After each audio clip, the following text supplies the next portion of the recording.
Welcome to Rubbin Minds. My name is Hero Daniels. We have a great show for you today. The past week has been very, very eventful. Finally, the pressure has actually come into the police body, felt the pressure. And yes, the late singer's Mohbad's body has been exhumed, and of course, autopsy has been carried out, and we want to plead with the public to allow the police to actually carry out the due investigation, and I'm pretty sure in due time, we'll have the results that we've all been waiting for. Also, in other news, the Naira has actually crashed up to 990 Naira to $1 as of last Thursday, and you know, this means a lot for the economy, and we know that times are tough and we're all trying to survive, even as we give the support to the presidency and of course the government of Nigeria to do everything that they can to ensure that they find a permanent solution to the issues bedeviling us in this country. We also want to discuss how we as the common Nigerians can navigate through this crisis, and that leads us to our first discuss for today, which is surviving Nigeria, the state of economy. And I have two development experts here in the studio, Adeni Joel, welcome, and also Dari Akinlaja, welcome to the program. Yes, all right, so on this program we talk about numbers. We really talk about, you know, what the government is doing, and most often than not, we do not necessarily also like sort of advise the citizens as to what to really do and how to navigate these tough times. Yeah. We already know that there are certain policies that have been put in place that might not necessarily be working at this point in time, and we just want to know how can the common Nigerian navigate through this crisis. So I'm going to start with you, Joel. How is it for you? Okay, so thank you so much. It's a great privilege to be here. So firstly, it's no longer a news concerning what is happening in the country. So we're at a major period in this country, which I believe that we're going to move from it. We're going to grow out of it. So as a common Nigerian, it's just for the moment. What do you need to do? Go back to your drawing board. Check your level of expenses. So this is the moment where a common Nigerian needs to shut down certain expenses. Now, you know, in economics, there's what we call wants and need. So you need to now go for what exactly do you want at that point in time. You get what are your major needs. So shoot out for it first. Then the little that you still have, you know, I can say you can now use it to get a business starting for yourself. You get what I mean? It's not compulsory that you have to have a very big firm. If it's going to be something that at least it should still be suiting your bills, paying your bills in one aspect. So in other words, I would just advise a common Nigerian that what you need to do now is just, first of all, cut your expenses, you know, which is the first thing that a common Nigerian need to do at this period of time. Okay, so Joel, we're going to get back to how a Nigerian can start business at this trying time. Yeah. You know, I saw the reaction of Dari's I know, face. right? Dari, what are your thoughts? How is the economy for you? Thank you very much for having me here. Truthfully, people have to make adjustments. Now, I'll say this here. There's one thing about Nigerians. Nigerians are strong. They face odds with so much zeal and vigor. But it's not easy for a lot of people. People are having to homeschool children because you can't pay fees. Some other people are having to find ways, or some people even having to leave Lagos. You know, standards of living. So if you go to another state, standards of living will not be as high as Lagos and all that stuff. So people are naturally making adjustments. But I'll say this. I don't think we would have had to get here as a nation, if not now, at some point, because what Nigeria is going through now is what you call a wicked problem. As you are trying to solve something, you are creating loopholes somewhere else. So we will have had to do it at some point. So I think that the adjustments will just have to be made. About starting a business, I'm not sure everybody will be in that cadre, but the truth about any economy is that while some are shouting, we have needs, some people might just be starting businesses and making money. So I think I'll give that option open for those who can afford it. But I'm sure because of the noise and the pressure, I doubt if people are really attuned to wanting to start businesses at this time. All right, so Dari, you made a very profound statement that when we're trying to solve an issue and then we're creating other issues. And of particular mention, one of the reasons why the dollar was floated was so that it will become available, and that would drive commerce and probably just drive the naira down. But the opposite is quite the case, because now, in as much as the official rate and the black market rates, they're gradually closing in, but the dollar keeps rising. So the government floated the dollar because they wanted things to be better, and now it has backfired. Joel, what can the government do differently? Okay, so I think this is a period of time. The reason why dollar is going on the rise is because of our forest trade, right? Where we are, there's a more demand for dollars. So for governments, I think this is an opportunity for government to come inside. Let's see how we can encourage exportation. Let us encourage those, like I said, because of my expertise, which is I'm into an area where we help business owners. So I'm going to speak basically from that aspect. So it's time for government to really let us encourage exportation of goods. What we have in our country, let us try and help business owners out there, provide grants opportunities for them, and boost our exportation. And I believe when we begin to export as a country, right, the demand for what we are producing will be more, and gradually there will be, we will be getting the dollars. Yes, there will be exportation. They will be paying us in dollar, and gradually the strength, the power of naira will begin to come up. Right, so I believe majorly that what government needs to do now at this point in time is let us encourage exportation of our own products here in Nigeria. Joel, it sounds all good. Talk about it. But the implementation itself is where the problem lies, because we've been speaking about non-oil revenues for the longest time, and nothing seems to happen. So how do you think we can actually put this to action? The challenge is, in every policy design strategy, there are going to be people with different schools of thoughts. You will have the socio-cultural people who will be looking at it from an angle of a cultural perspective. You will have the finance people who will be looking at it from finance. You will have the socialists who will be looking at it from the common man. People must eat. I don't care what to do with that. But the truth is, every single aspect must be taken into consideration before any policy is designed. Now, we can all shout about timing. Oh, this is not the right time. That should be the wrong time. That should be the right time. The truth is, there is really no perfect time. If you're in policy design, there is no perfect time. But I will agree with those who feel that there should have been some sort of cushion effects. But the question now is, what kind of cushion effects? Can the country afford cushion effects? Now, Nigeria is like a company. Okay, if you take a loan with a company, you are hedging it against your assets. You are having liabilities. Where are you going to get the free cash to cushion? So where we are as a country, we are in a fix. So we will all have to make sacrifices. I think the problem is just that the people who are asking us, which is where I have the challenge, the people who are asking other people to make sacrifices should, of course, make those sacrifices too. But the truth, we will always have had to make this kind of sacrifices at some point. And also, I'll agree with him, if you are not exporting anything, but this also calls for the structure of Nigeria as a nation. We all keep talking about non-exports, but the system is not even allowing people who want to export products. How can you go now and get land? What's the ability of getting land? How do you get loan to be able to farm? How do you get... So you can't keep saying it on one hand and not creating opportunities for people to do that. In some other countries, what they do is that they allow people to go to farm. The government then buys this product from the people who are farming. So two things, you're having people who are making income, okay, and people who have been able to sustain themselves, and also the government is driving industrialization. How do you want to export when you don't have no certain power?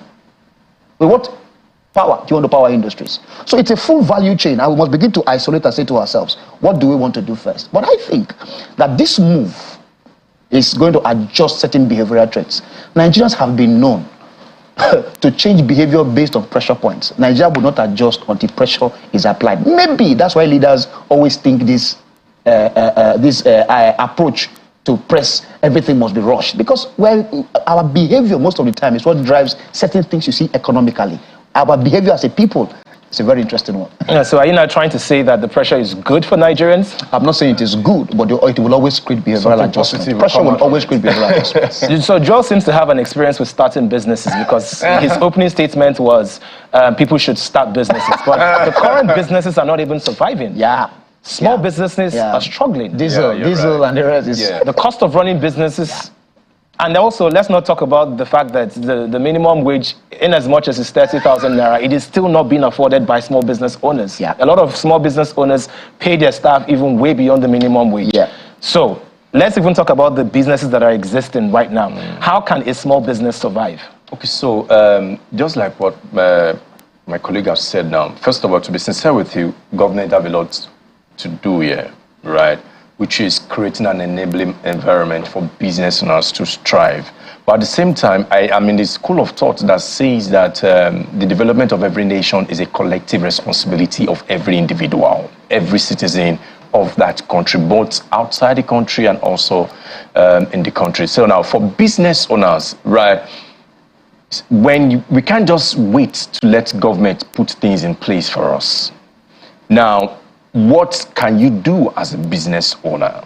Now, firstly, as a business owner, what are the expenses that you can, in terms of production, in terms of manufacturing, in terms of transportation, what are the things that you feel as a business owner that you can actually cut down? Now, you said something about behavioral. One thing I know, permit me to say this, one thing I know about Nigerians is that most Nigerians, not all, we have when it comes to spending, we are flamboyant in spending, permit me, we love to spend. And so this period of time is a moment where, as a business owner, you need to really know how to cut some of the expenses of your business, right? If you can't do that, it's going to go a long way. While you are doing that, ensure you still maintain the quality of your product, because people are outside there. They are patronizing your product because of the quality of what you serve, So while you are trying to still maintain the quality, now it's also an opportunity for you to cut the expenses of your production. If you know that some of these things, that there's some activities that you are engaging, because sincerely, we deal with business owners outside there, and we know it's not easy in this period, but generally, like I said, we can't wait for the government to start fixing everything for us. We need to start something somewhere, and which is, firstly, cutting of expenses. Two, and it's also an opportunity for business owners to partner. Collaboration, because it is key. Don't see yourself as, because seller X is selling the same thing as seller Y, X and Y, then you now start competing. No, but when you come together in terms of production, also, I gave an example to a friend of mine recently that, okay, you are selling shoes, I'm selling shoes, and we are both in the same shop. If I want to go and buy my shoes, it's a matter of me telling you, okay, when are you going to get your shoes? When are you going to buy your shoes? Let me know when you are going to buy when you're going out to buy your shoes. Then I can also tell you that, okay, I'm also going to buy. Let's put our money together. You go and buy. No, in one way or the other, the amount of transport that I am going to spend, I've saved it. Yeah. And it's something that the two of you can actually share together later when you've got your stuff. So there are still, in this, I believe, there are still other measures that business owners can put in place to be able to survive in this period. All right, Joel. Dari, I can see you have a lot to say, but I want to pick up from what Joel said. He said that as a business owner, you should try not to compromise on your quality. Yeah. But how can you not compromise on your quality and you don't want to increase your price at the same time? Yeah. Take, for example, yesterday I bought suya. Now, one stick of suya at that particular place was 1,000 naira. It has been 1,000 naira since last year. Yeah. Now, and I noticed that it is still 1,000 naira, but the suya has shrinked. Yeah. It was quite shrunk and it was quite small. Yeah. So how can business owners maintain quality and at the same time they don't hike their prices so much? The truth is, economically it might not make economic sense because your cost of production is rising, your cost of paying staff is rising, but I'm careful for us not to just throw the terms and terminologies around and not really give people practical things with which we can deal with. But as he has rightly said, in any production chain there are things that you can cut off. Okay, maybe volume. Okay, maybe collaborating on certain things, and all those things can also work. Now, let me say something. you know, I keep going back to hinge on behavior and culture. There are dozens of businesses that have closed down in Nigeria from culture issues. The people who have been designed to run these businesses have run these businesses aground. I'll give an example. I know someone who enters into his pharmacist store one day and finds out that 55% of the drugs on the shelf don't belong to him, belong to his staff or somebody else that has been selling that drug. And you know, so there are many things in businesses in Nigeria, okay, that is basically behavioral that we can begin to cost cut on. We can begin to reduce on. Somebody gets 15 million naira. The first thing he's thinking about is how to open a shop. Does your business need a shop? There's a business. No, so I understand the pressure is heavy, is high, but the truth is we have to deal with it. We can't run. Okay, let me say we can't run. People are running. But I'm just saying you are still here. So while you are here, you must find a way to deal with it. So what other platforms can they leverage on? Because you just said if somebody has 15 million naira, you don't necessarily have to open a shop because there are certain businesses that do not require a physical shop. Yeah. So what platforms can they leverage on? Technology is the greatest thing that ever happened to human existence. Yes. Okay, there are many people who you will be shocked. They sell things from the boot of their cars. But if you see the way they put these things together, you will be amazed. You will think they have a store somewhere in Lekki or something. Okay, so it's just how you, because of course the 7 P's of marketing, you know, physically you must, it's how you present, promotion. Once you have a place where people can come and meet you, and these days the technology has created a marketplace online. Okay, I know there's also another thing, which is, you see, I keep going back to behavior. Most of the businesses that get into trouble in Nigeria is a problem of trust deficit. You show people a picture of something, what I ordered versus what I got. Yeah. Okay, so that trust deficit is also a problem in the country. We talk about naira and dollar. You will be shocked how much problem Nigerians as individuals are adding to that.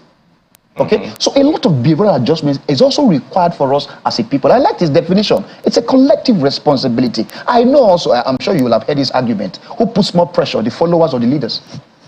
Who inspires who? It's an egg and chicken principle, isn't it? Yeah. The egg and chicken, who comes first? But there's that back and forth argument.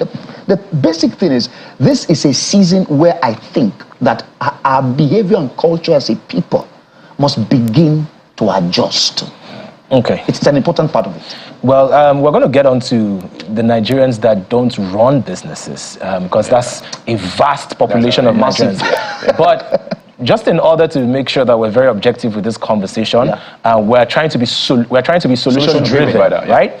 What kind of businesses, Joel, can Nigerians run that will actually draw in forex? You know, what kind of businesses can we do that does not necessarily require us to import? What can we do to attract, because the stronger the naira is, the better for everybody. So what businesses can Nigerians do that would attract forex?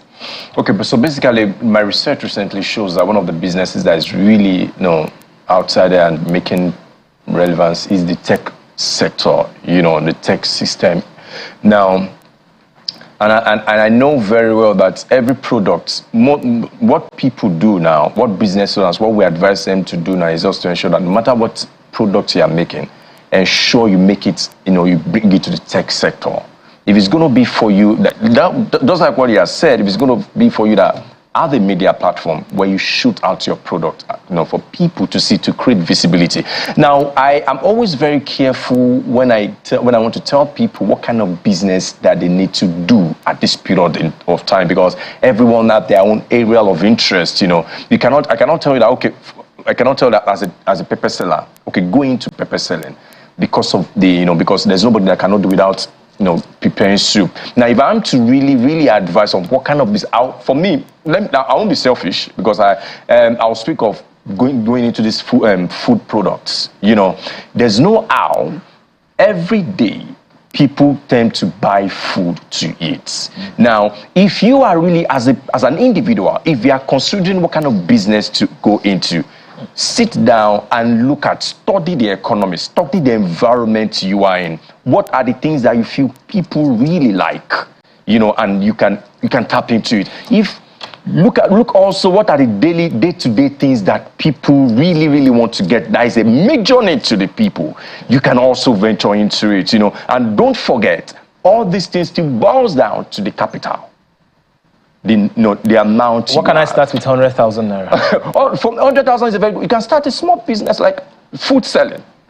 So you can also start with drinks, because these are the things that people consume daily, And if you are not the type that spends a lot, starting a business with 100, starting a food business with 100,000, within, in a month, it can multiply. Okay, Dari.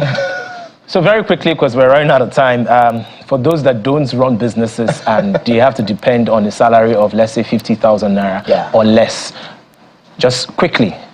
I really don't know how people are doing it. Still, every time I go and I see people who are saying they're collecting 65,000 and they have a wife and 2 children, I give them high five and thumbs up. Okay, but what I found out is I have an American friend who says he hardly knows a Nigerian who does one thing. People might tell you they don't do business, but everybody has a side hustle. Yes. At some point. So what I just think is people must at this moment open multiple streams. Yeah. One of the streams should not be stealing other people's money, though. But I'm just saying, people should try to have multiple streams. So if you work where you're earning 65,000 naira, you should also look, what is my skill, what is my talent? I know people who make money from haircuts. Great guys. They will go to their house and collect 3K, 5K, but they also work. Okay, what else can I do? Okay, I cook. I know people who work and have a cook for the cook bowls of soup for people and send home. That's right. I know people who work, who follow these guys who bring tomatoes and pepper from the north or from these places, buy those baskets and resell. So I think it's a period where you cannot say, I just collect salary. Okay? You must open and look to multiple streams of it. And let me end it with this. I think also Nigerians, especially young Nigerians, must learn that money is not usually found in neat or clean places. Sometimes you will have to get dirty. People are always selective as to what kind of businesses they do. I don't know what is better ways to end than this. Thank you so very much, Joel and Dari. And to you watching, I know it's tough. Times are really tough. But Nigerians are tougher, and we can all survive this together. Don't just stand there teasing me. Now it's time to show.